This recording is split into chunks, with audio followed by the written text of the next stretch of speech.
I can't see. Well, we'll start to get started so that we have lots of time. Good morning. Happy day 2/final day, which just feels really sad. It's so fast. For those of you who haven't met us, my name's Leah Benjamin, and this is my colleague Jamie Garber. We both are from the greater Boston area. We work at a group private practice called the Concord Center. We brought notebooks. So if you want a notebook, there's some on the table. Please take them so we don't have to travel home with them. If you don't, we won't be upset or offended. But help yourself. So we're both clinicians who work with children, teens, young adults, and adults. We both have a kind of niche special interest in treating BFRBs, but we also work with anxiety, depression, mood disorders, personality disorders, kind of like across the gambit. It's our first time at the conference, and so before we even jump into what we're here to talk about, we just wanted to say wow and thank you.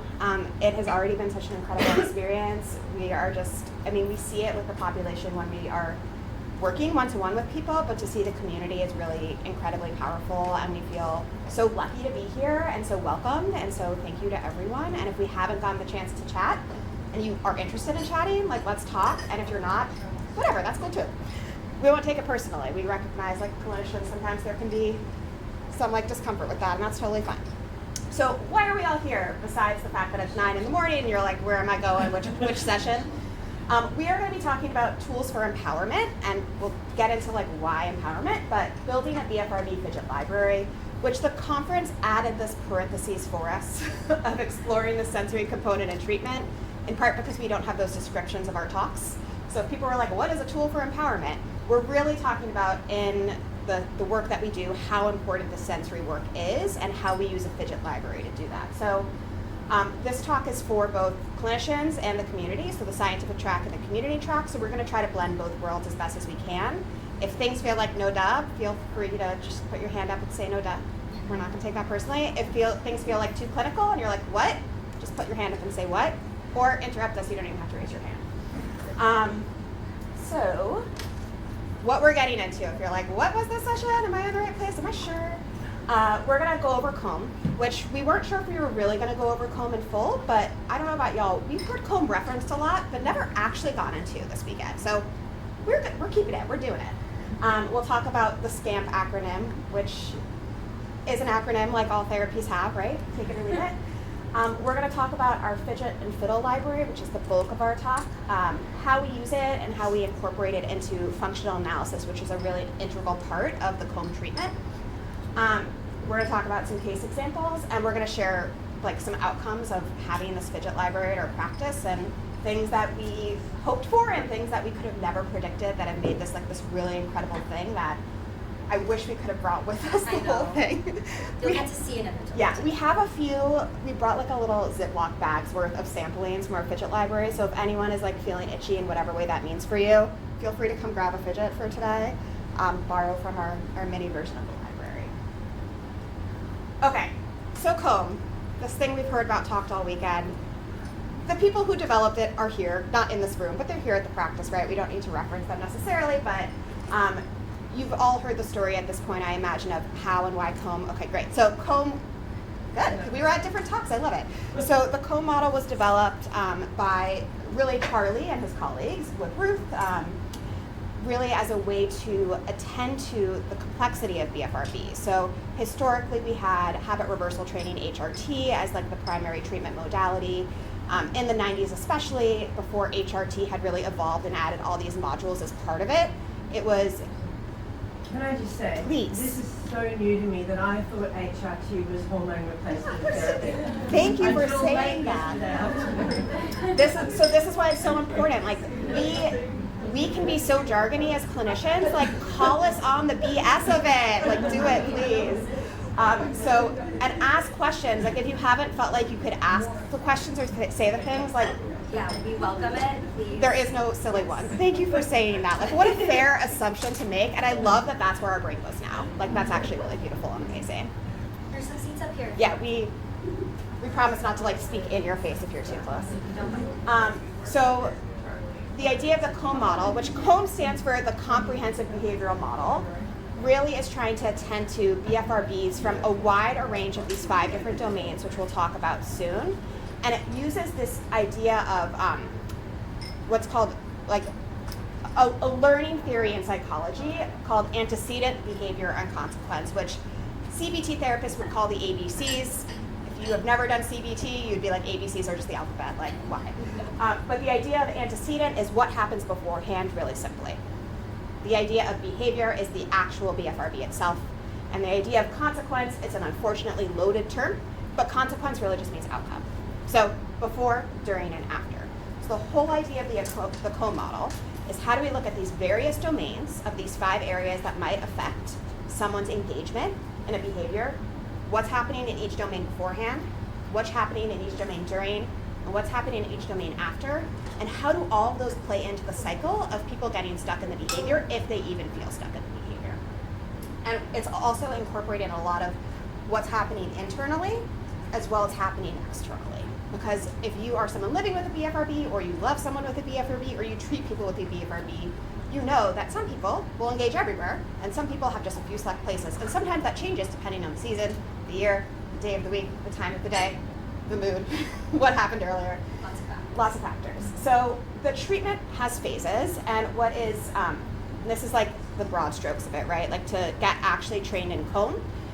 It is an intensive, like multi-hour long training experience. We are not going to try to like train all of you in it. I feel like that's way above my pay grade. The idea of phase 1 is, it's called assessment and functional analysis, and we're going to get into each of these a little bit more.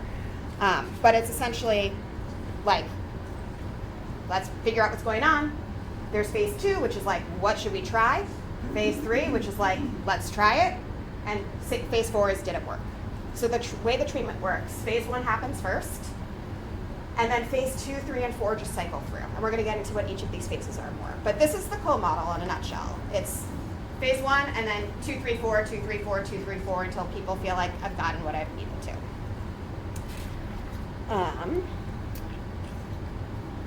Okay, so hopefully all of you have heard this acronym before today, and if not, we're going to go in depth about like what are these 5 domains.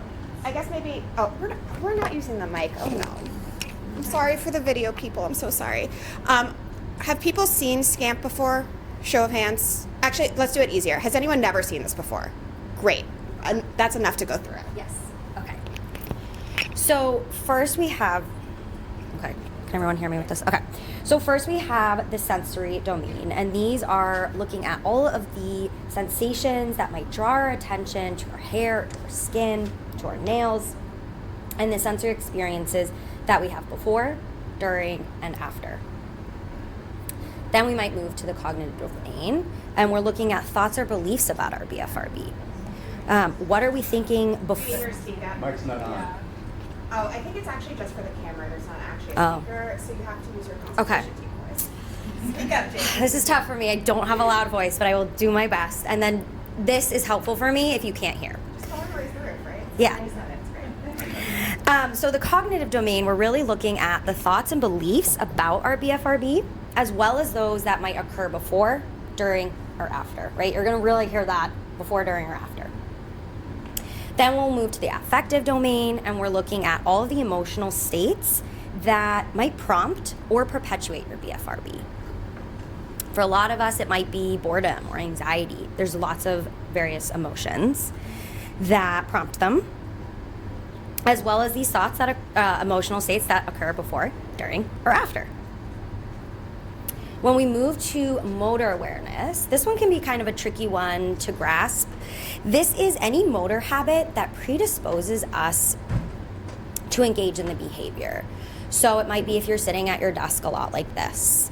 It can also be a way to upregulate. And so that might mean if we're kind of feeling a little bit lower, how do we get kind of back to homeostasis?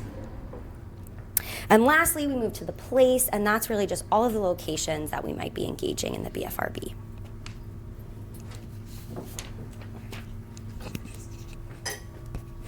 It's going to be like an awkward dance with this mic the whole time. Okay, so we overviewed the brief thing of SCAMP because that is like relevant in each of the phases, and we wanted to just like give you the preview of like, here's the things that we're looking for in each phase. But let's talk about what each phase is. I promise once we get through this, then we're going to start talking about the fidget stuff. But we both are, as treatment providers, we root ourselves in COMB in the way that we approach treatment. And we're really integrative in the way that we approach our treatment. But COMB is really from what we call conceptualization, meaning how we make sense of BFRBs is where we root and ground ourselves. And so we really wanted to make sure people knew where we were coming from when we developed the Fidget library. So assessment and functional analysis. Step one is orientation, which is not like if you've been to college, like, okay, everyone, let's do an icebreaker. It's if you were at the talk yesterday where they debunked myths, were folks there for that? That's what this is for us, right? We're providing basic education and information about BFRBs, sometimes learning more, even as we're sitting with our clients, but it's a space really to clear the air and to go over what BFRBs are and are not, and to like answer questions and to talk through feedback people have heard about it before. And to like really share how the treatment works, right? So we're like, here's what you're in for. This work is hard.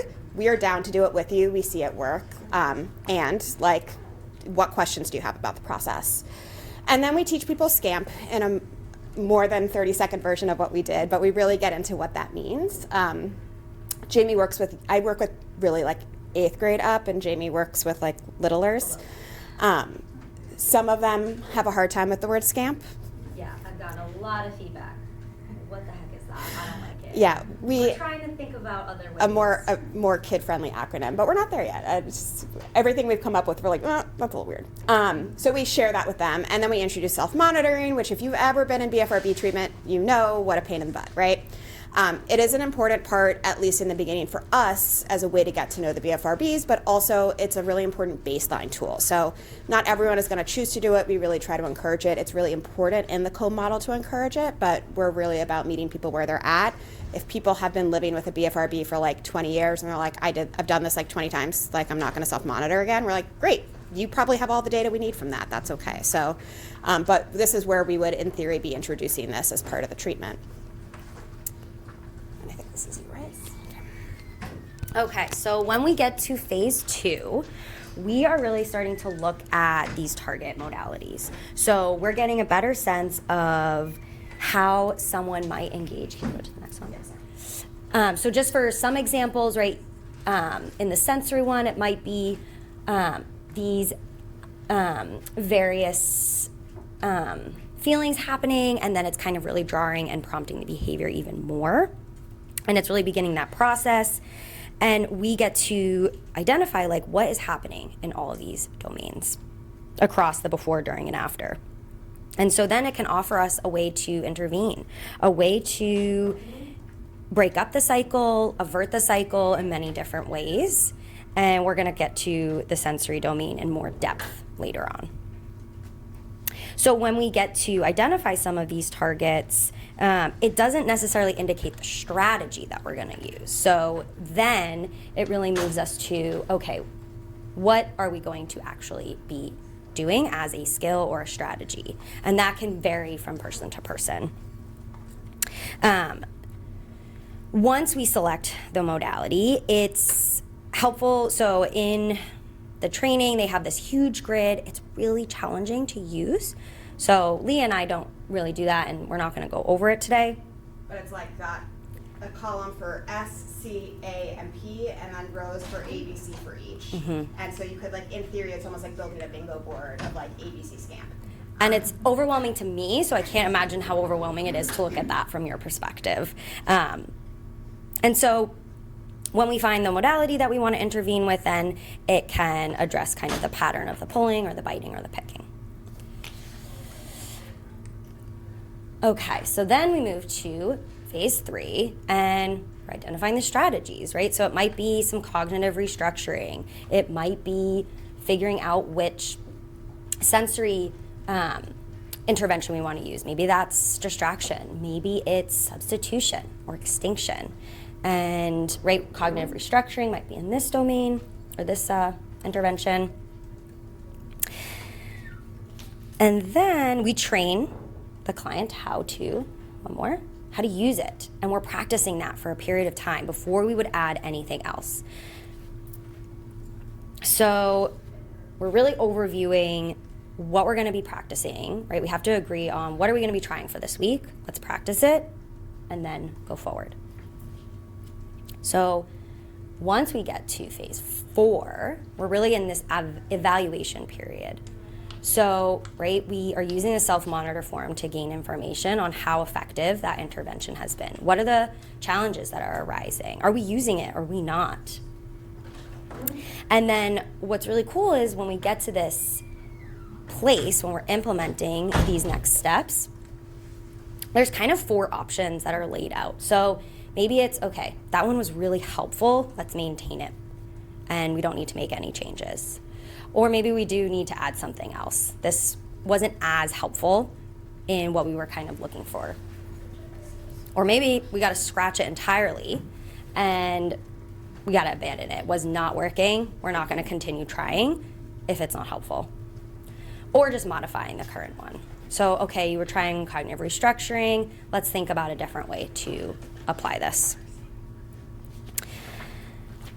And now we're going to get into more of the fun stuff. So I realized when I was going through orientation and the initial part, we didn't talk about the functional analysis, which is really, that's on me, so my apologies. In that first stage of treatment, we like to say we do a clinical interview, which is like if you've ever been to a therapy session, the first session always feels exactly the same. That's not by accident, that's on purpose. Sorry if you've been to multiple therapists and had to sit through that multiple times. So I like to tell people the first session is about getting to know you.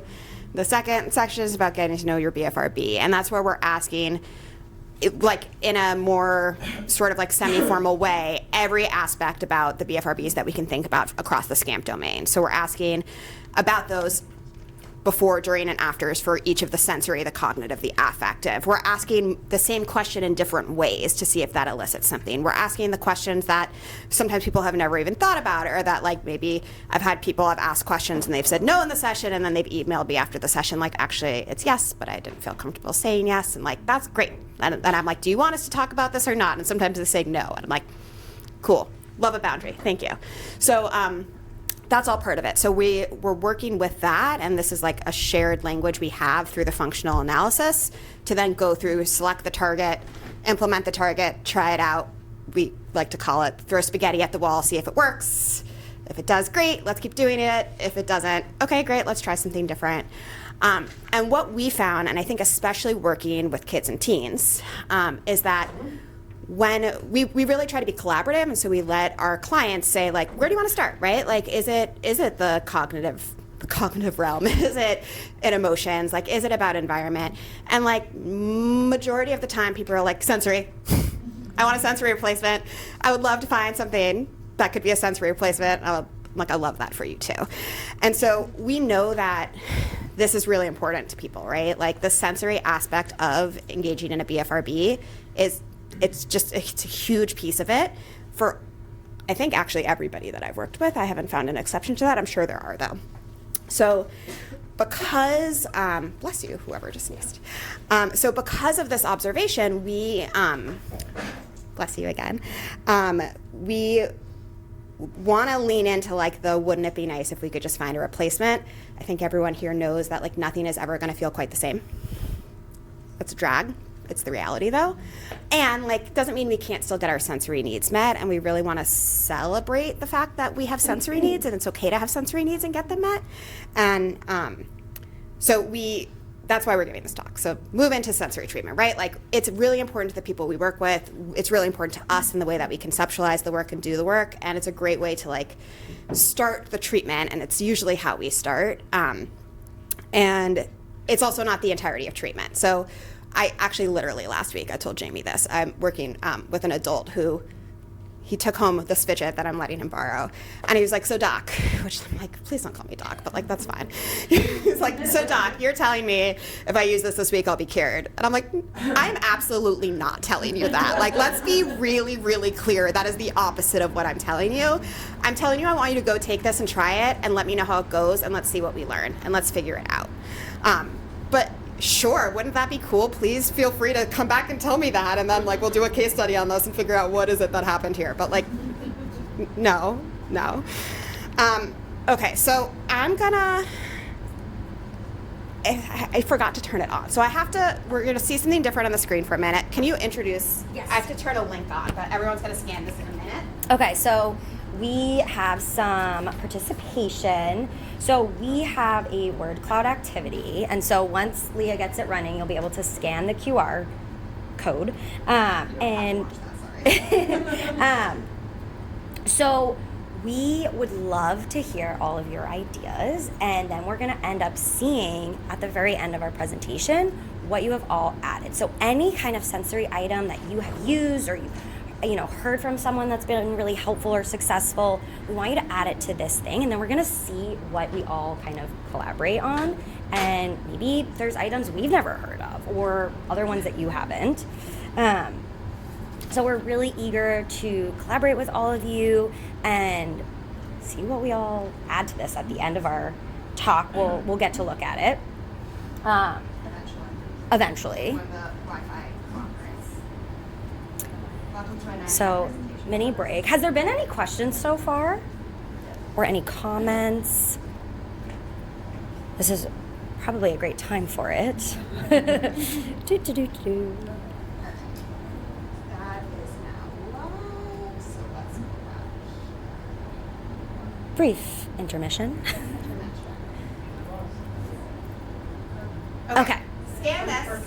Yay. We will share at the end the word cloud that we come up with, but the idea is like we build a fidget library, but let's build a fidget library. Like, what do you have? What do you like? What works? How do we share knowledge? Because like we're just two brains, but collectively we're way more, and that's really fun. Yeah, and we're nerdy. We like to learn. We want to know all of these other things. Did everyone get to? Yes. Can we fill it out even if we don't have an office or clients? Yes. Yeah. Yes. Gosh, Oh yes, my goodness. yeah, Yes. yeah. Sorry, we did not I did mention not that. speak language. Okay. Please fill it out, even if you don't have an office or client. Go ahead. How many can we write? As many as you want. many as you want. What's Like 15 off the top. Yeah, great. Well, and what the way a word cloud works, if any are repeated, right, they'll show It'll up as just get bigger. So we're gonna get to see what we have, which should be fun. I'm excited. We'll do it at the end. So if you're like, I thought of another, you can add it as time goes on. Yeah, feel free to keep adding it. Okay, so we did this comb training years ago, and in this like little video of like people who are here at the conference, they're like sitting in an office doing a session. It's like, is this a real session? Is this a fake session? It's probably a fake session, whatever. And the therapist is like, here, try this fidget. And we're like, well, yeah, obviously we both have bowls of fidgets in our office. We're therapists. This is like, you know, you got to have a sweater that looks like a blanket. You've got to have a coffee cup, and you've got to have a bowl of fidgets. But we were like, what if we built like an actual library that is just for our BFRB clients, that are fidgets and fiddles and things of that nature from like the TLC website, from our clinical experience, from whatever, that is designed for folks with BFRBs, knowing that there is no universal fidget. I'd like to buy it if it exists, but there is no universal fidget. And so this picture collection is a picture of a lot of the things in there. So I'm gonna do, in a intentionally kind of silly way, a long exhaustive list of some of the things in there, knowing that it's not in its entirety, just to paint a picture. And we have a picture of it too. So we have, I'm like not gonna try to do it in one breath, but I have a toddler at home who would love to watch me try that. Feathers, pipe cleaners, Comstrick, Velcro, both sides of the Velcro, dental floss, sunflower seeds when they're not expired, which sometimes they expire and we have to replace them, sensory brushes, monkey bands, koosh balls, finger grippers and covers, gloves, Rubik's cubes, putties of every kind, friendship bracelet string, paint brushes, fidget rings, reusable silicone twist ties, lots of like little things that people can take. And that's the idea of all these things, is like we have like a thing of 500 pipe cleaners, like take 20 of them. We've had this library for years. We have yet to run out of pipe. Someone put more pipe cleaners in recently. I don't know if you noticed that. I'm like, no, we don't need more. We get a lot of good. So we have all the stuff that people can truly take. So like, don't go buy a pack of pipe cleaners, like try these, take them, see if it works, and if you like them, go get them. And then we have things people can borrow. So we have 2 habit wares, right, that people, the Keen 2s, that people can borrow for 2 weeks and see, does this do anything for me? And if it does, great, like, get one, right? And if it doesn't, okay, it's an amazing product, and like you didn't have to spend the money to find out that it wasn't what you were looking for at this time. We have pick and peel stones, right? If you've ever used one, some people love pick and peel stones. Some people are like, this is not for me. Some people are like, I really like the stone, but I don't like the pick and peel part. Cool. You borrow it for a week or two, see how you like it. We have a lot of stuff that people can borrow, and we also have like a dream list spreadsheet of all the things that we want to add to it if we got to set the budget for our Fidget library, but we weren't going to practice and don't get to set our own budget for it. So this is a picture of a bunch of things. What was funny as we were building this like picture collage is I thought this picture was like someone playing with putty, but does anyone know what that is? Garlic? And then we were like, wait, this is brilliant. Peeling garlic actually might be, and I've shared it with people, and I've had someone try it, and they're like, this was great, like pulling off every little piece of the paper. So that was a happy accident. Pomegranate as well. Oh, Yeah. Or yes. corn. So I've done silk on corn. Go ahead. Have you ever heard of picking pads before? Mm-hmm. Picky pads are great. Picking palettes too. There's a lot of really awesome stuff there. So we're always looking to build our library, but we also like having the library because I think it is normalizing fidgets in a way that if you looked even 10, 15 years ago, fidgets were viewed as this very kid thing, and now there's like truly fidgets for adults, right? Like if this is an Ono roller, people seriously feel free to play with this stuff. It's sleek, it's chic, it's for the office, it's contemporary, right? Like I get no money from Ono, but there's a more of a normalization of like it doesn't matter your age. We're gonna at some point roll our fidget cart into the session. Like it is normal to need to fidget, and if you have a BFRB, it's especially normal to have sensory needs that are going unmet. Like let's not pathologize this. Like this is just part of the process. So if you're curious what the fidget cart looks like, is it pretty? No. Is it a mess? Oh yeah. If we try to organize it, the second we bring it in with a client, it just becomes a mess. So we embrace the chaos. We'll show pictures of it inside, but you can see it's just a cart on wheels. It goes to about here. Jamie and I were both like, I'm 5'1", are you 5 feet? I don't know how to tell you. Okay. So like, we'll like get the cart, like roll it down the hall to our office with our client. Like it's a very silly feeling, but it's great. So when we introduce the Fidget library, it's usually like session 3 or 4 with a client. We did that get to know you session, get to know your BFRB session, and now where do you want to start? Often we're hearing sensory replacement. We're like, great, like let's give it a whirl, let's see what happens. And so we're like, our goal of using this is really truly to learn what kind of fidget is the right fidget for you. It's not to be like, you have to try this thing, it's gonna be amazing. It's like, no, I, as your therapist, want to learn what is it about a fidget that works for you or doesn't, because that's going to help us inform treatment, and that's going to inform that whole functional analysis of what's happening before, during, or after. When you pick up a fidget in front of us and you're telling us what you like and don't like about it, that's all folding into how we're understanding your BFRB. So we're getting like, we nerd out, we're getting like rich clinical data from this.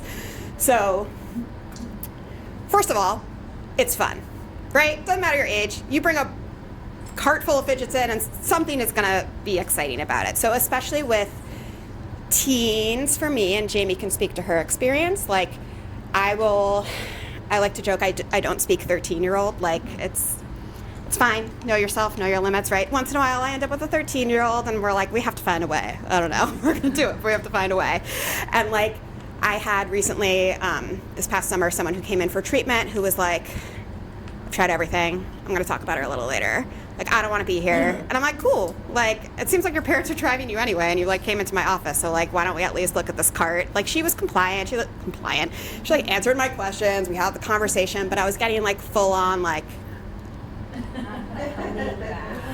which is developmentally appropriate and okay. And I do not, if I took that personally at this point, like I would probably be in a different field.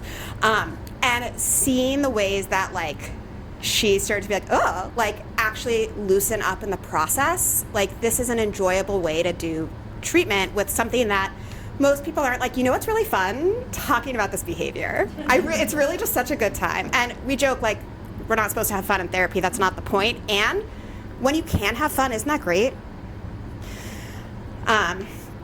It's great for rapport building. So We fidget with our clients when we're going through the fidget library, right? Like, this is a joint task. We are all getting our hands messy and dirty and into it together. And we're doing this early enough in the treatment typically that, like, they're still feeling out who we are. We're still feeling out who they are. If you've seen any research on what makes therapy work, there's this concept about universal factors, and like the therapeutic alliance is the one thing that stands out time and time again, meaning what is your relationship like with your therapist, right? And so we have found that we have a deeper connection with our clients when we use this as an intervention, and that early in treatment makes a really big difference. It also takes the burden of the work off our clients, and I'll tell you what I mean by that. So a lot of times, like I said before, if you've been to a therapy session, you know, the first session you come in, you're going to answer all these questions about yourself. The second session is like kind of structured. It's like, okay, we're going to talk about your BFRBs. And a lot of times for like that third session, you're like, oh God, what are we going to talk about today? What is therapy going to be like? We are steering here, right? So this is a session when we bring in the Fidget Library where we take the work and do the work, where we're steering and we're directing, we're not dictating the session, but we're giving an activity and a way to engage without it feeling like, what am I going to talk about today? And that's a really normal and okay feeling for people to have, but it's a great way to like continue to like loosen the burden of like, what am I supposed to say in therapy in the early part of the process? This is the fidget drawers open, so we didn't clean it up for you. So if you're like house guests, we didn't clean before you came over. I'm sorry. As we're going through the Fidget Library, we're also using this as an opportunity to talk about psychoeducation about body-focused repetitive behavior. So, you know, when someone's talking about like, oh, like, wow, this is like really calming me down, like, it's a great time to be like, right, sometimes with BFRBs, like, we need some of that down regulation, and that's a really important part of that process. Or if someone's like, ooh, like, we'll get to this in a minute, but like whatever it is, it's a great way to fold in some of that orientation work that we already did and reinforce some of the messages about what BFRBs are and are not. It's a great way for us to learn what makes someone's brain go, ooh. Now, Jamie works with people than I do, and so she can say yum with her clients, like, what makes your brain go yum? If I said that to my like 65-year-old client, he would be like, okay, I don't know who this lady is, but I'm probably not coming back. But which is fair. But it's a great way to learn, like, I mean, if you live with a BFRB, you love someone with a BFRB, you treat people with BFRBs, you know that there's something about the behavior, some part of the behavior where your brain just likes it, right? And it's not that you like that you do the behavior, but there's something pleasurable often as part of the process for it. And we want to know what specifically about it is that. And when we go through this fidget cart with people, we'll talk about how we actually do this, we're listening for those moments of, ooh, like, okay. If you're a kid, yum, or like, yes. And then the opposite, where they're like, yeah, oh, like this. And that's also very important for us to know. Oop. And then it's a great normalization tool, right? So like, I'll tell my clients, they're like, you have all this stuff? I'm like, yeah, I did not, like, before you came in today, like, go to all these shops and buy all these things. Like, this is a very common problem.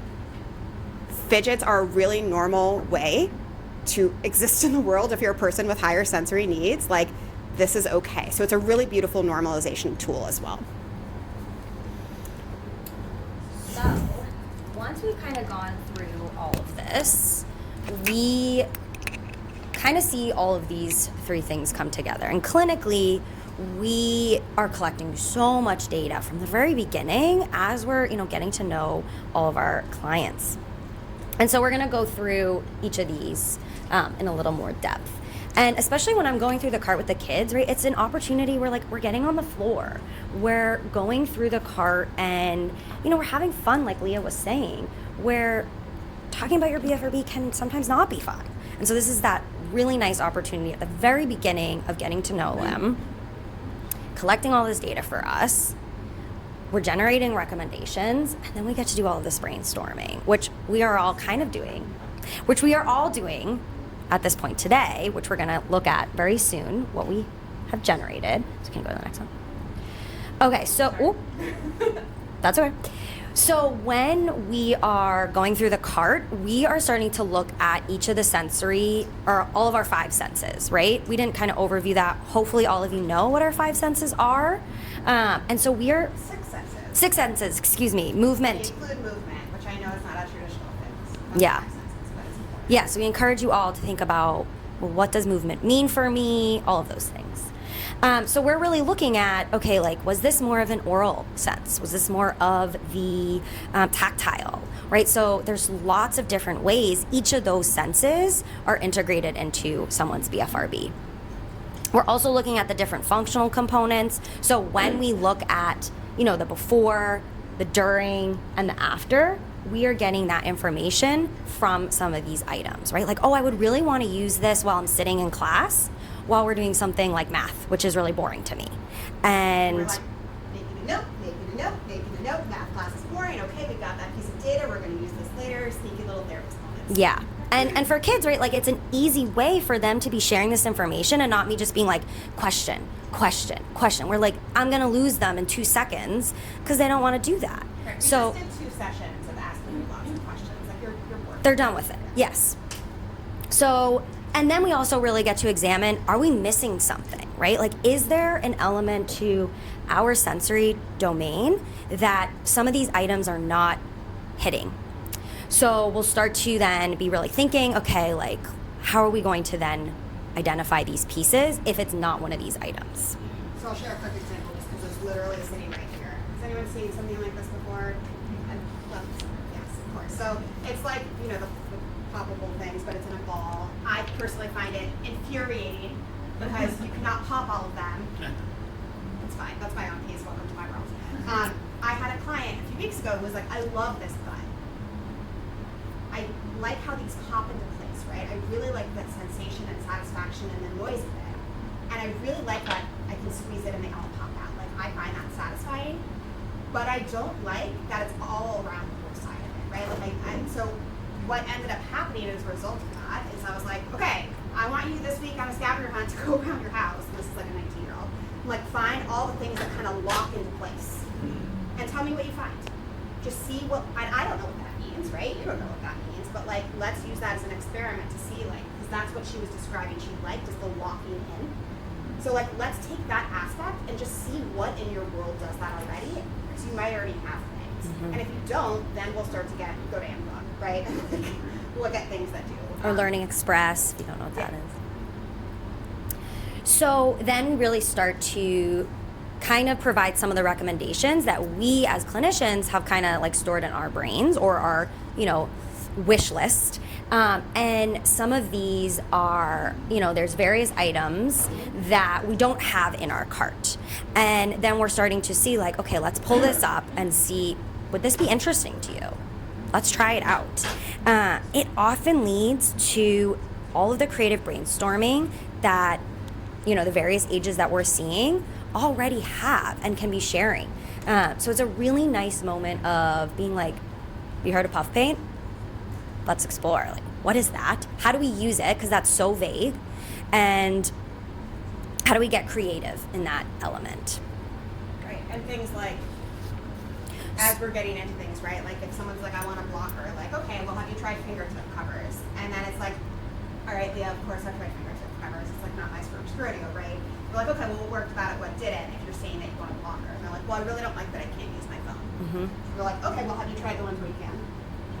And they're like, well, it doesn't have enough friction, right? Like, okay, well, can you put puff paint inside of it to have more tension inside? So, like, we are just like, and we're not trying to be like, solution in this really obnoxious way that therapists often can do. We're trying to be like, as we're asking, sometimes pestering these questions, we're trying to get a sense of what is missing, right? Like, what is the sensory need that is going unmet, and is there a way that we can meet it? And if we can't, like, we'll talk about that, right? Like, nothing will ever replace the behavior from a sensory perspective. And if we can at least scratch part of that itch, or get part of those needs met, or use multiple things simultaneously to meet a need, especially in those higher moments, like how do you stack the deck? We want to be able to be really thoughtful about setting people up for that. So it really leads to all of this brainstorming together, and right, it's recommendations from us, but then also all of their creative ideas that they're starting to think about of like, oh, like, I really like this fuzzy blanket I have at home. Like, how could I incorporate that in school? Like, I'm not going to bring a blanket to school. Okay, then we start brainstorming together. So because I work with young kids, I love scavenger hunts. And so I will make the recommendation after we go through the cart, go home, and have a scavenger hunt in your home. And the ideas that these kiddos come back with, I'm blown away by it. Like things I would never think of that are in your house, everyday items that some people are like, oh, remember we were going through the cart and I really liked the fuzzy pipe cleaners? Well, I found this item in my home. And so it just really gets them really thinking about how do I meet my sensory needs once they start understanding which sense is really important to them and how it interrelates to their BFRB. And is there like from that beforehand process, is there a sensory need in the scanning process or the feeling process or the scoping out process that we need to meet? If it's the during, right, is there like a tension aspect that we really need to be meeting? If it's the after of like what do you do with the skin or the hair or whatever, it might be after, is that the sensory need? Is it all of the above, right? But like we're leaving no stone unturned in the process. Mm-hmm. Any questions so far before we go over some case examples? Okay. Go ahead, yeah. Is this the time to ask about asking about specific what you guys would suggest for I just don't know if I should wait till You could next. no. Feel free to ask now. Maybe the Yeah. question could come up. Yeah. Okay. I feel like one of the times that I pick and pull the most is like at night or even in my sleep. So I've been struggling to find things that are helpful with that. Like I've tried like the fingertip ones, but they make my fingers really sweaty and like they fall off. Or like other things that feel like they're like compressing my fingers. I've tried like those like gloves that cover your hands. Tried ones for like eczema technically, but then I don't like how the cotton like feels on my fingers. So I'm wondering like what you've seen be effective in this kind of situation, or like what you guys think. Yeah. So just to repeat for people who didn't hear, thank you also for sharing and asking. So the question is like specifically with pulling. Picking and pulling like in your sleep at night in bed sort of vibes, like what actually works when like you've tried the fingertip gloves, you've tried the gloves, you've tried all the things and it's not working. For those who were at our talk yesterday, I'm gonna make my one of my classic therapist joke, and I'm gonna give probably a very frustrating answer of it depends. So I'd be curious to hear from other people too, but I think like from a specific recommendation, it would be a question of like what is the picking and pulling doing for you at night, right? Is it like helping relax or soothe you? Is it actually helping you fall asleep? Or is it keeping you awake? Is it helping you process or work through things from your day? Is it when you wake up in the middle of the night, are you like ruminating or you notice your mind racing, which is like a really normal thing that people have when they wake up in the middle of the night, their brain goes to like, oh, what time is it? What do I have to do tomorrow? Did I do this thing? Is it a way to help get you back to sleep? So rather than being like, go try this thing, which we certainly can also offer some suggestions there, it's really just as much about like, what does it do for you? And the answer may be variable for you of like the various things that it does for you at that time. And is it bringing up from a consequence and outcome perspective, is it bringing up a new, different thought or emotion that then also needs to be addressed as well, right? So if it's like, I did this and now I feel, what are the H's in the room? I feel not good about what I did, and now I'm like in a shame spiral about it, and like, is that now what's keeping me awake and actually keeping me picking and pulling again? So like, is there then like an emotional intervention that needs to happen for you as well? What I'll say for people at night, depending on what your bed layout is, I mean, sure, gloves are great if they work. Lotion is great if it works, depending on when in the night in the process, like to make it incompatible. Depending on where you're picking or pulling from, sometimes like the blocker on that part of your body rather than on your hands can sometimes be a little less intensive or sensory overload, right? I get you. But sometimes for people even having like on all three sides of you, that whatever tools work for you at other times of the day. So like, Within arms. right, so like a comm strip, Any direction. everywhere you can reach, right? So like, if this, I don't know if you've seen a comm strip before. If theoretic, so there are these sticky adhesive things, you're welcome to come mess with them. They have different textures. They're designed to be scratched, rubbed, picked, pulled, whatever. You can put them on your phone. Again, we make no money from comm strips. But I've had people who will put one on their bedside table, back behind their pillow on their wall, and then on the other wall if their wall is against a bed. And the idea is that you just like when you notice, you just reach for something, right? And sometimes that's enough to buy you a little bit of time. And then it's also like having whatever fidgets too. Go ahead. So your hand I up. just didn't hear what you said before lotion. You said something works, lotion works. Oh, gloves, fingertip Gloves, covers, okay, yeah. thank Do other people, because this is a community, right? Have people found things that have helped them, especially? Oh, look at how many hands! You all are amazing. Okay, let's start there. Yeah. Yeah, I think I totally agree. I think it depends on the function of what's happening. I know what an assumption is totally an assumption of right or wrong, but a lot of the times it is to soothe, the regulate more in some way. Some things I've also suggested alongside those is always make sure it's in arm's reach, right? Maybe put like a little basket or a little bowl right next to that area, that trigger area. A lot of people want to swipe while you're watching TV. A lot of people it's while you're going to bed. But also blockers can be helpful. I know for a lot of my clients, I work with Charlie and Ruth, so we know them pretty well. But also sometimes something else, just another stimuli to focus on, can be really helpful as well. Like I have like a little cheap $30 Amazon fountain in my room, and some people find it really infuriating, and we've got to turn it off. Other people really love it. So sometimes it's just another thing to focus on. It can be like a little light in the room, or something that smells like an air purifier, something that really helps to just give another stimuli to focus on besides the hair that's already right there. So I know that those are some things that have been helpful in conjunction with the fidgets. And I think don't over rely on one strategy. Also Absolutely. double, along the way. So that's what I would recommend. Yeah, thank you. Go And ahead. then to piggyback, I also work with Ruth and Charlie. And for my clients as well, I've noticed some of the same thing, but some other like sensory options maybe, which are not the cheapest sensory options as well, and some people like it, some people don't, is weighted blankets and maybe stuffed animals, which can sometimes calm the nervous system. I know for me, I live with multiple chronic illnesses as well, so my body can be pretty infuriating with which spots it feels good and which spots it doesn't. So for me, like putting like a stuffed animal on my chest can be really calming, but not like near my hips, right? Right. So that gives you that choice. But another thing on the blockers that I found, I've never tried this at night, so like take this with a grain of salt. But so a lot of my clients, I've been like recommended a lot of times wearing Band-Aids, and as soon as you wash your hands, they get gross, soggy, disgusting, right?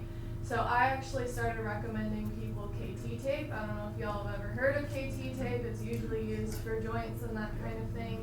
But I noticed in trying it myself before, I found I was allergic, so if you have to please be careful. But other than that, as soon as you wash it, it doesn't come off right away. It doesn't get gross and soggy, those types of things, and it doesn't come off as easily as like a glove would.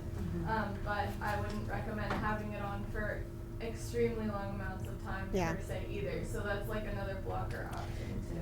Yeah, and for the weighted thing, I'm just going to share. Yeah. We truly, like, Yeah, they're all up happy here, and I hour, realize, like, we're we'll talking, you're probably not going to come up, but this is like a weighted, can I pass it around? Are you okay Yeah, with that? yeah. It's like a weighted, squishy, soft toy, but just that's see the it. exact type of thing. Go ahead. Can we just maybe pass around some of this? Yeah, Yeah. do we still have the little, here, why don't we just put some here, put this there.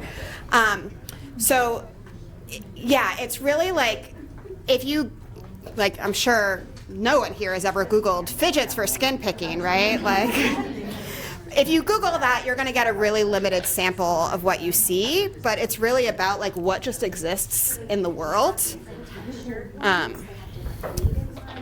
There were other hands for examples. Go ahead, back there. In an effort to kind of combine some of the things that you guys have talked about, we really invested in a lot of the warmies out there because they engage in the lavender in the inside and then they're weighted, but they also have the hair, and some of them are really flat. So the warmies, not like the way you warm that, so we have those in almost every room. That's awesome. Thank you. Were there any other? I think I saw your hand up, Max. I have a question. Yeah. So like, why? This is a weird question, maybe, but like, why are there so many? Like, you would think that there'd be like a one fidget to cure them all, because like, right?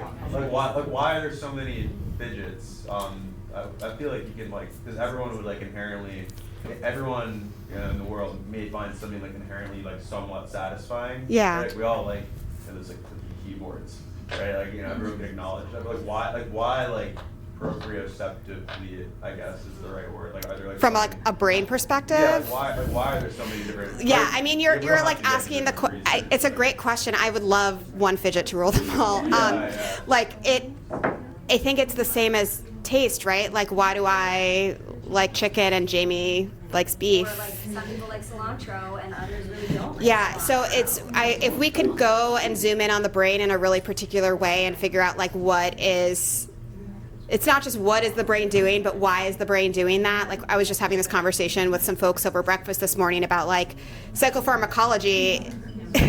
we maybe know what happens in the brain, but we don't know why it's doing. Yeah. Like why that is the thing that's helpful, right? Like we don't have the underlying knowledge. Like our brains are these vast computers, and like our bodies are these ancient systems that have like exist now in a world that's like way more advanced than our bodies are in a lot of ways. And so like I'm just gonna say I wish I had a really good answer to that. Why are there so many fidgets though? Like that answer is like because we all have fidgety needs. Like it is just a normal And there's sensory six- experience. 6 sensory components. So Right. we have to be thinking about one isn't going to necessarily meet all of those. Right. And we can habituate to certain fidgets. Samara, go ahead. Yeah, to piggyback off that, I'd say like, what works for me is a basket everywhere with all different kinds because I lose interest in them really fast. Even if I love something, We got to swap them out Yeah. sometimes.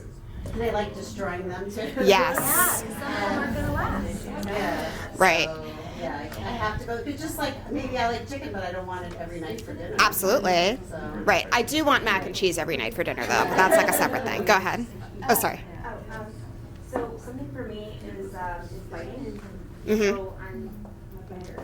I have a chewing necklace, actually several, that have different textures, different firmness. Yeah. And I noticed that because, like, with growing my natural nails now, I had to go from acrylics to then gels, and then when I went from gel to natural, that's when I relapsed. And I realized I needed to have a file with different grits, different sides.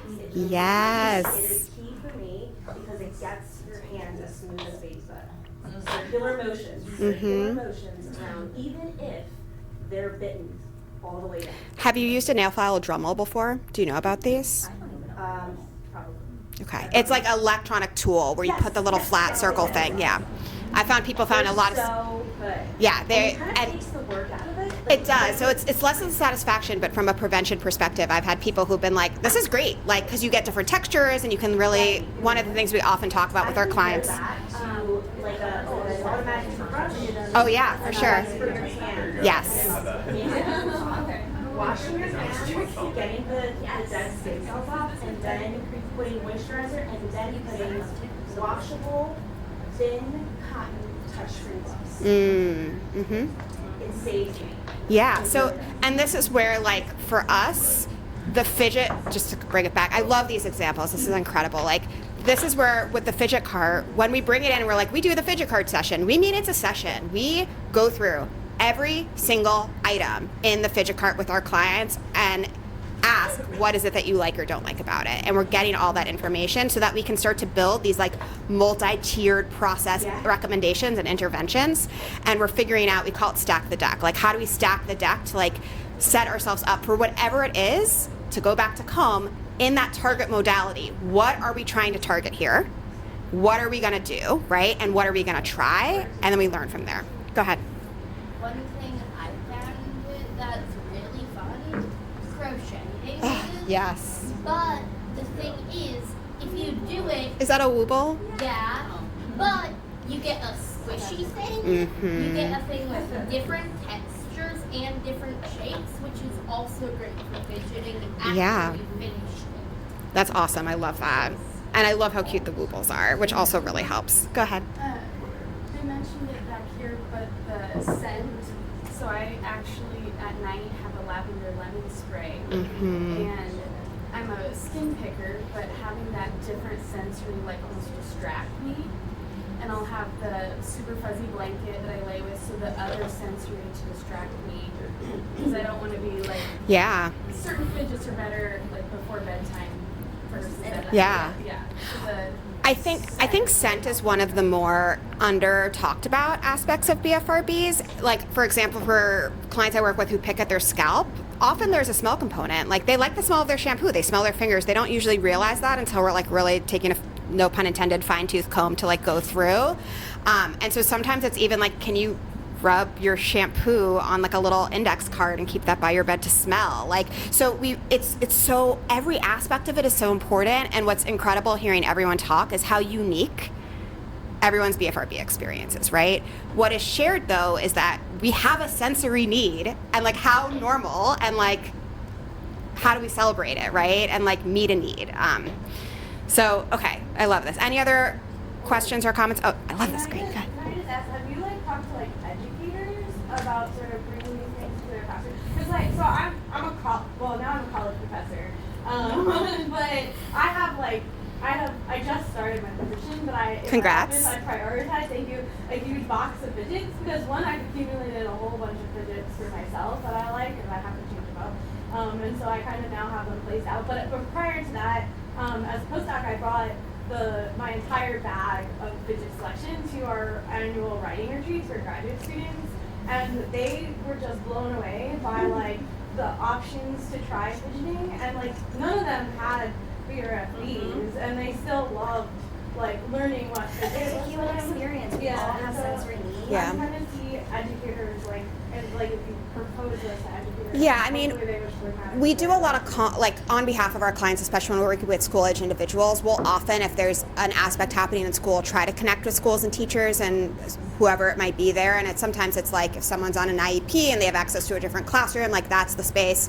Sometimes it's like having parents let the teachers know, like, you know, Jamie's going to have a bunch of fidgets in her backpack. Like, if you have issues with this, please let me know. Can you prompt them if you see it and maybe a reminder? But we're very much on team #normalize fidgets. Like, it's they. I don't know why they're not everywhere, but whatever. Maybe one day. Go ahead. Yeah. And then we'll get to you. I used to be a fourth grade teacher, and I think something that kind of came up frequently was like, we talk about like tools, not toys, in my classroom with like younger kids, because I think like I'll own the fact that as an educator, like sometimes it can be hard if like suddenly like everyone has a fidget spinner and now it's like loud, and for some kids that's distracting, and so like I think part of the conversation is really like how do you use a fidget like as a tool and not a toy in the classroom space, like context. And these are the conversations we have with adults. You'll talk about this a little bit more in a few minutes, but like, I don't want to draw attention to me, right? And that's why like the fidget rings, which I think we put on that table, like fidget jewelry, like whatever it might be, like can go a really long way. Okay, go ahead, and then we'll get to you. Yeah. Has anyone ever heard of moon pals? Moon pals? Yes. No. It's like a weighted stuffy, right?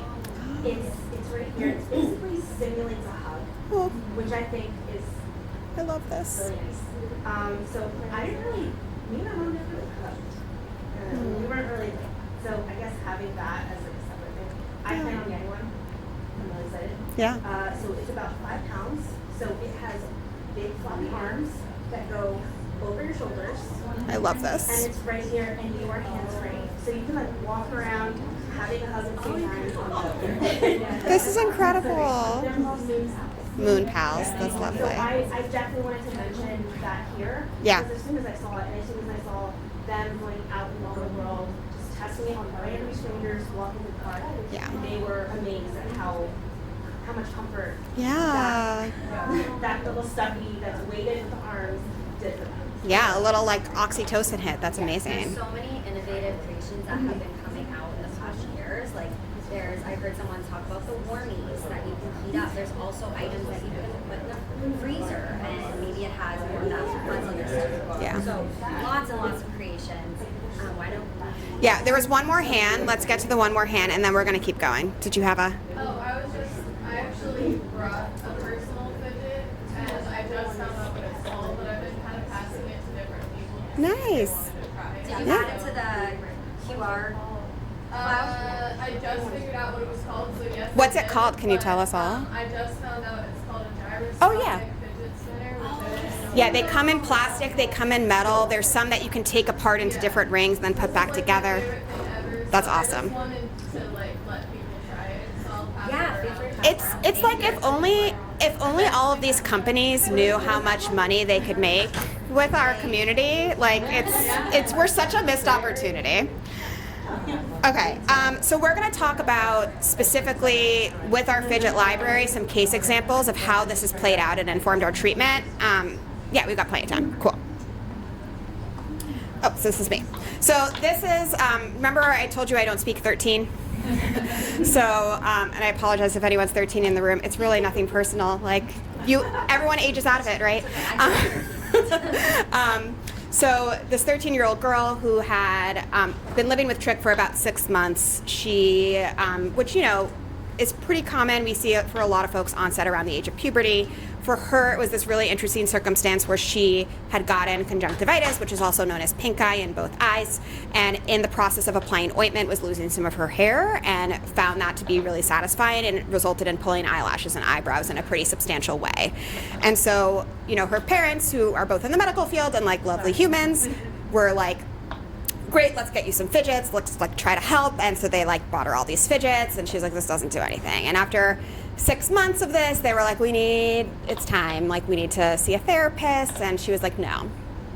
And they're like, well, okay, we're taking you to a therapist. And so I actually do love when this happens. I love when I get a teenager in my office and they're like, I'm only here because my parents told me I had to be. And I'm like, well, we're here now. Okay, what do we do?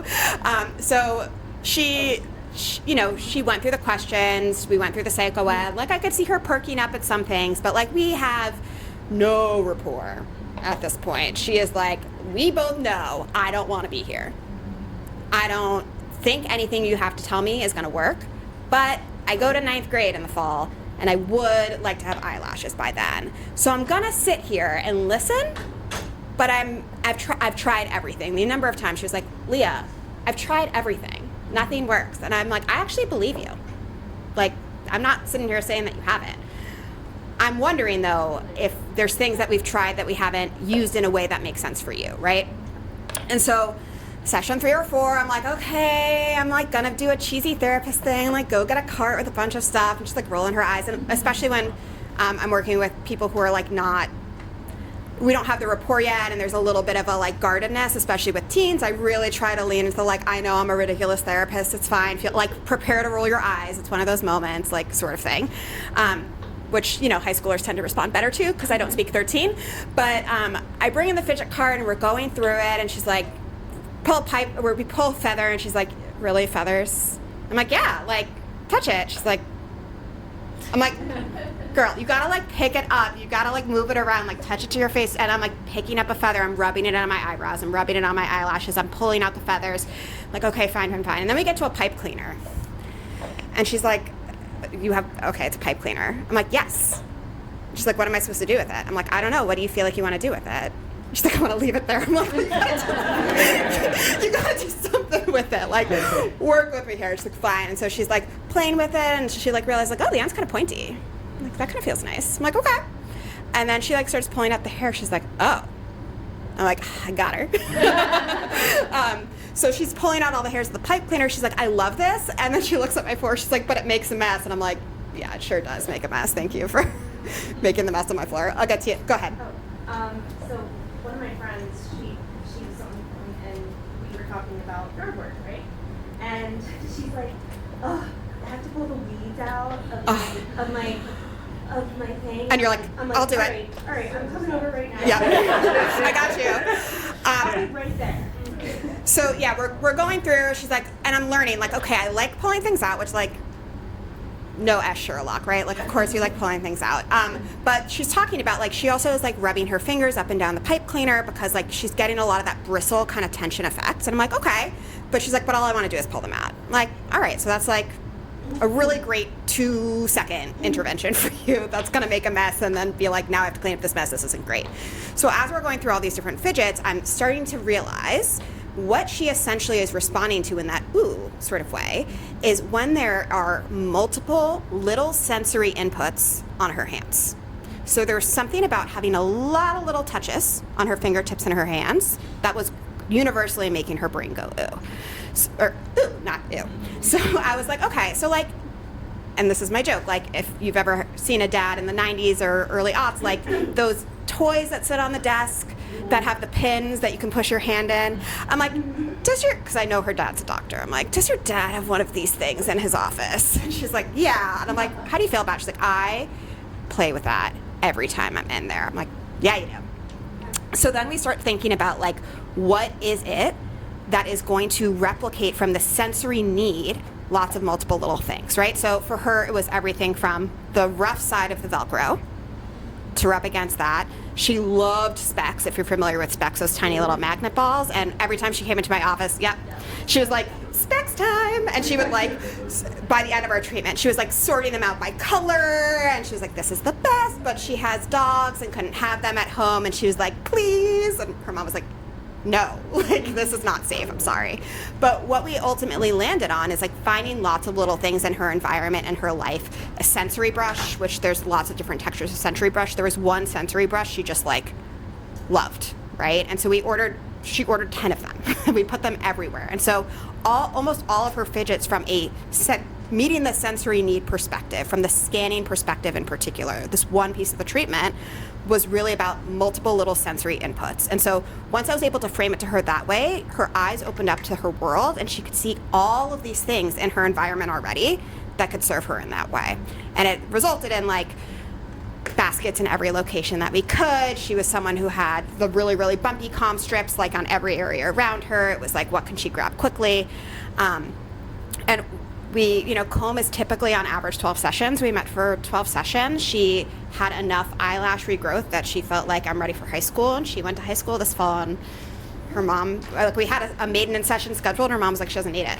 So, obviously this is not like, look how great of clinicians we are. Like, it's not what I'm trying to say at all. And every circumstance and situation is different. But the Fidget library was the thing that made our treatment work from an alliance building perspective and from a data collection perspective. And like, you just never know, like what I love about it is you just never know what you're going to learn until you go through all of these things with someone. So that's one case. Yeah, we're good. Okay. We've got 20 minutes. Okay, awesome. So I normally don't work with adult BFRB clients, but I was challenged and I took on a BFRB adult client. Normally I work with 13 and younger. So I'm like, okay, how's this gonna go? We're working together. She was really bought in. She was ready. She was motivated, determined. So I got very lucky. But the reason I'm sharing this one is because it was such an interesting experience around how she embraced using these items. So during the week, she would sometimes go into the office and we were able to set up all of these certain items in her home desk environment, but there was a lot of fear around how am I gonna be in a staff meeting with all of these other adults and be fiddling with these things. And so we really had to identify some items that she was able to feel comfortable with, that she could bring to work that met all of these needs. So as we were going through, we started identifying, okay, we really liked clicky sounds. So we were like, all right, what are the clicky pens that we can use? What are the highlighters that you can, the ones that make that really nice snap? She loved that snapping sound.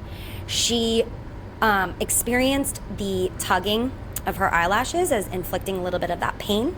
And she really enjoyed experiencing some of that feeling. And so that was a challenge of like, how are we going to elicit some pain that one is not harming you in the work environment and is getting these needs. So what ended up happening was when we worked through the discomfort of bringing some items to work, her coworkers were so excited to see these items. It was a game changer for her. She was like, oh my gosh, they're asking me where I got these items. They're asking me, can I try them out? Can I borrow this? And the joy that she felt sharing this with me was just beyond exciting to see, first off. But I want to talk about the pain for a second, because the function of this can be very different in a lot of ways. And so, right, we wanted to find this pain. And I was like, why don't we try rubber bands? Now, if any of you are familiar with DBT and DBT therapists also. and self-injurious behaviors, that is not a recommendation I would ever make, because of the way that it's functioning for the individual. And I realize. Okay, sorry. DBT. We fell into jargon. yes, Dialectical behavioral therapy is a skills-based therapy approach. A lot of people who are engaging in self-injurious behaviors choose to do DBT treatment. It's a skill-based treatment, and so the idea of choosing to inflict more pain is the idea of in DBT. Like the way we would think about that as a therapist is like, I am rehearsing and normalizing pain as part of the process, which actually can make then things like self-injury easier, which is why it would not be recommended. Does that make sense? Okay, sorry. We got into jargon world. thank you. So she came back and she was like, it did it. Like, that is what I wanted, and now I'm not starting to stroke to elicit that pain, which is how she would start to engage in trying to find the tug. And I was like, oh my goodness, you can wear rubber bands at work, under your sleeves, no one is gonna know. And so when she was sharing all about the, her coworkers being really interested in these items, she started to make this a culture in her work environment. And now she's starting to share with her friends. She's becoming more vulnerable and leaning into it, which is awesome to see as an adult, because kids are more in this environment where they see these things day to day in school. So it's their norm, versus with adults, we're still getting exposed to that. We're not as used to it in a way that, as Leah was saying, there's a lot of great adult, more fidget-like items. Go on Amazon. I spent like an hour the other day. I was like, oh my God, I want this, I want this, I want this. There's the magnets. There's so many really cool items that you can carry. Oh, it will be added. And so, it was a really interesting experience for me, because as a DBT therapist, right, we don't talk about that. So that was really cool. Another item that she shared with me is, are you familiar with electronic toothbrushes? Right? So the replaceable heads has the bristle. It has the cap she can snap. The bottom, which I had no idea, of electronic tooth replaceable ones, it can come off and on. There's this little circular thing, can come off and on, and it feels silicone-like, so it's smooth. She liked that. She can snap it on and off. She can hold that part, and she can keep it by her desk at work, at home. And again, it was an item in her house that when she did her scavenger hunt, she found this. Would she have ever thought to use that if we didn't do this? Never. And it was something she regularly already buys, and now she has at home. And she has them placed in all of these different ways. So that was a very cool experience. Oh, this is you now? Okay. Yeah, I love the conversation that, for those of you who were at the big panel yesterday, like, BFRBs are not self-harm, right? And it's just really important the way this is where the functional analysis for us as therapists is so important, is like, what is this behavior doing for you? And what is it connected to? It's really factors in. So we had hoped, building this Fidget library several years ago, that this would help increase accessibility and inform our treatment for clients, and it certainly has done that. But all of these other things have happened from the Fidget cart that we could never have predicted. So the first is that we're a little bit of an island in our practice. We're a team of 17, and we're both like BFRBs, and our colleagues are like, that's so great that you two do that. And we're like, it is great, isn't it? And so we have a training cohort, and we do seminars regularly and continuing ed for ourselves as a team. And we've been able to do like multiple hour-long Fidget cart BFRB trainings with our colleagues. And the cart, being able to bring that in as a training opportunity with people learning about therapy and the treatment, the people we've done it with have then felt confident enough to bring it in with their clients and do a little piece of adjunctive work, even if it's just the sensory piece of a treatment with a client who has a sensory need. And so it has allowed newer clinicians to feel differently comfortable in approaching this, whereas some of the older dogs that are practiced, none of us are particularly old, but the older dogs that are practiced who've been doing it for a while are like, I'm not really interested in that. So it's like, it's allowed us to kind of differently like normalize and inform about BFRBs and about comb and about the sensory needs and normalize it in a way that like, we had some trainees last year do some like amazing BFRB work under our supervision, and like we started the year off where we pushed for like, can we do our BFRB talk really early in the year?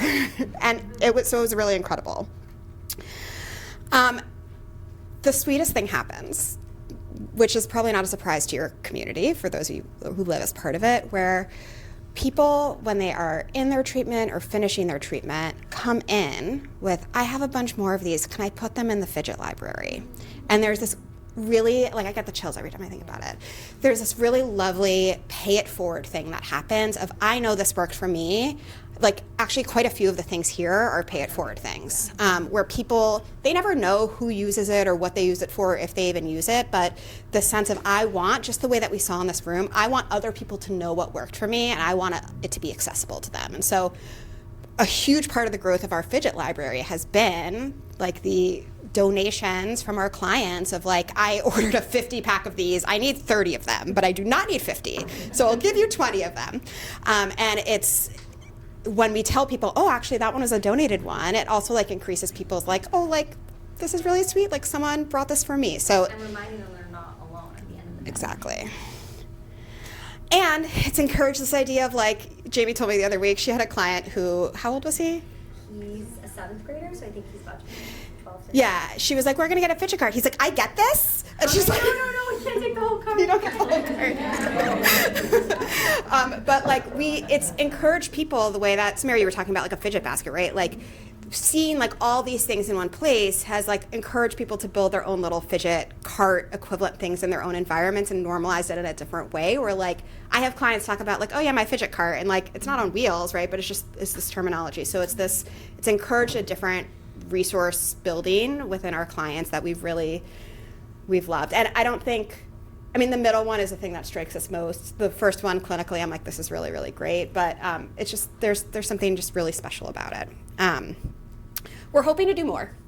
So we're therapists, we're clinicians. Like, we would love to do some pre and post measures to see, like, we, experientially, anecdotally are seeing the Fidget library as a really important intervention. We would love to actually collect some data about this.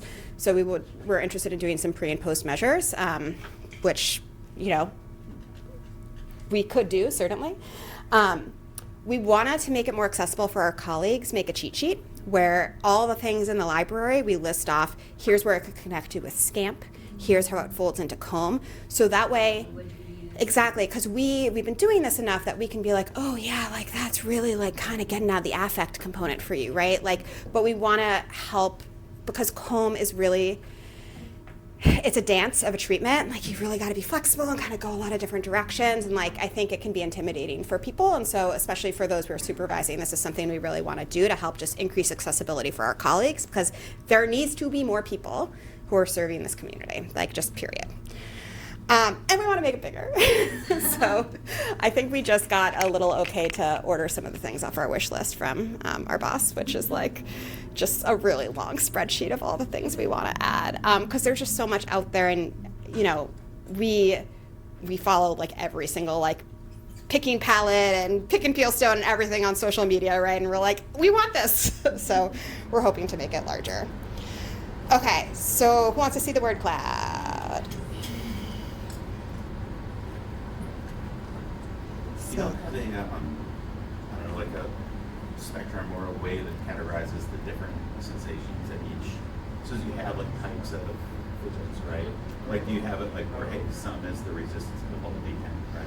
Versus picking, like, I don't know, like to kind of, so as people, figure out, oh man, I do the lunch. Okay, well, what are some things that also meet that? Right, so I don't know, would that be something that, It's a great question. We don't necessarily, it's more kind of just like in our brains. So that Can you actually. repeat the question? It's hard to hear. Yes. So like, as you find, as people realize what are the things that, that yes, the Ooh, the yum, the yeah. yay. Is it kind of like a spectrum, like, hey, oh yeah, this type, hey, you like the, you know, the tension release aspect, right? So that you can, hey, I've tried this, oh yeah, this is what else is there, so you're not sitting there going like, So you know. can I tell you about our fantasy?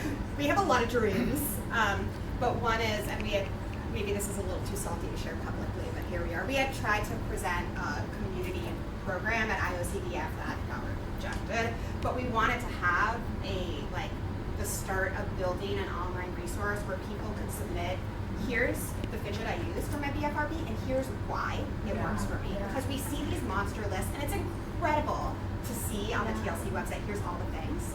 But wouldn't it be great if you knew how that person used something or why that worked for them? Which is exactly what you're referencing. Yeah, we want, Yeah, one of those, like a chart that has some different factors. Can I take a picture of that at the end? Okay, thank you. And like each one, like once you fill it out, it'd be like. Yeah, that would be And so you're a cool. spider web essentially is what it's like. Can I hold it up for everyone? Or you Yeah. can as well. Ah. I got the idea from some books I read, like they So- have stats in them and like agility, like, how it goes, strength, yes. like that. Yeah. I love this. Yes. I think, I mean, I'm a clinician and I know that I do virtual, so I've got a basket of fun that I like show things on camera, but like I could help, like I know just through my experience with clients that I can help to build that database. Right. Because like I know just based on experiences I've had with clients, they're like, oh, this is good for that and this is good for that. So I think clinicians would definitely crowdsource that as well. Yeah, and I think it would be cool to have a community-driven aspect to it where people can, because we've seen how powerful the pay-it-forward aspect of the fidget part has been, and even in this room, how people want to share, here's what we're, like, it's so great, like, how do we just disseminate this information? because like one thing, like this pen, yeah, this pen doesn't That's do it, not right? Mhm. But this other pen, oh wait, and so too often we see, oh, I tried this one thing.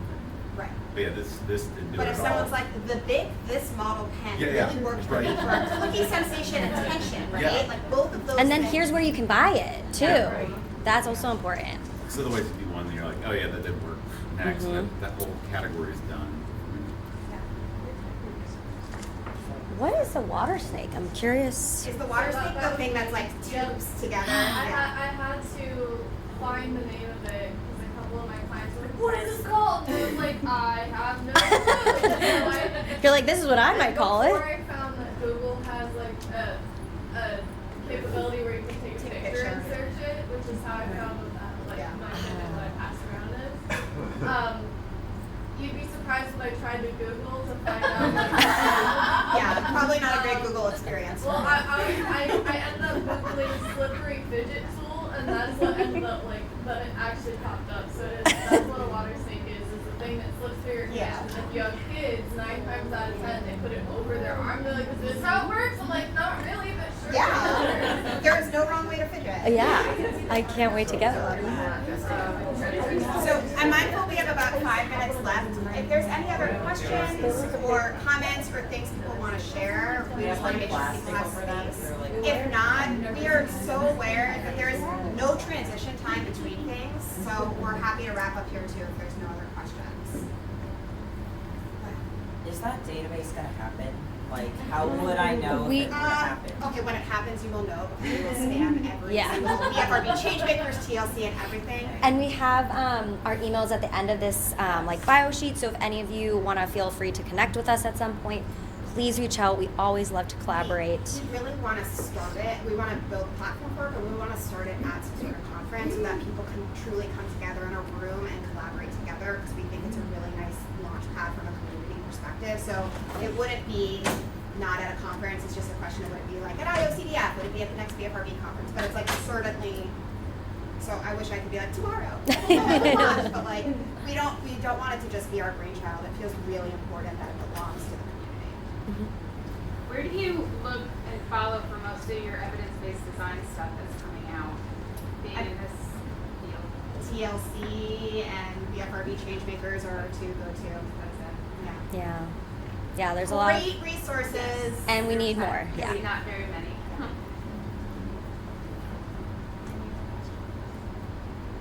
Okay. thanks for spending the morning with us. Yeah, and thank you all for sharing these ideas. Take a notebook. I recently saw these online. Yeah, I